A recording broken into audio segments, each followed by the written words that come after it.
আসসালামু আলাইকুম রহমতুল্লাহি বারাকাতুহু। বাগারপাড়া উপজেলা কলসি গ্রাম, জেলা যশোর, বদরুল আলম বলছিলাম। সবাই কেমন আছেন? পাথরখোলা, যেখানে বীজতলা তৈরি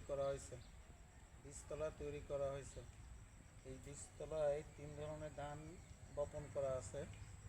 একটা হচ্ছে চায়না 3, একটা আছে পিরি 108, একটা আছে পিরি 114। 3 ধরনের ধান এখানে আছে। ধানের বীজ ইনশাল্লাহ যেভাবে ফেলা হয়েছে, চারা উৎপাদন ভালো চারা হয়েছে। বাগারপাড়া উপজেলার মধ্যে এখানে যে আমরা এই বীজ ফেলছি, বীজ ফেলাটা হচ্ছে একটা চুক্তিভিত্তিক। এখানে সবাই বীজ ফেলছে।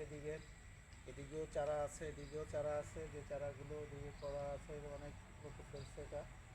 যাক আলহামদুলিল্লাহ। চারা এদিকে এবং চারা দেখেন যে পাথরগুলো দেওয়া আছে, এটা পাথর বলায় পাথর ফেলছে। কিছুদিন পরে এটা লাগানো শুরু হয়ে যাবে আলহামদুলিল্লাহ। আলহামদুলিল্লাহ।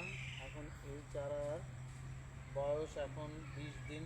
আজকে 20 দিন দেওয়া হয়েছে। 30 দিনের মধ্যে এটা রোপণ করা হবে। এই হিসাবে এখানে চারা ফেলা আছে। চারাগুলো কত সুন্দর, আলহামদুলিল্লাহ অনেক ভালো হয়েছে। এটা সারও দেওয়া হয়েছে এখানে।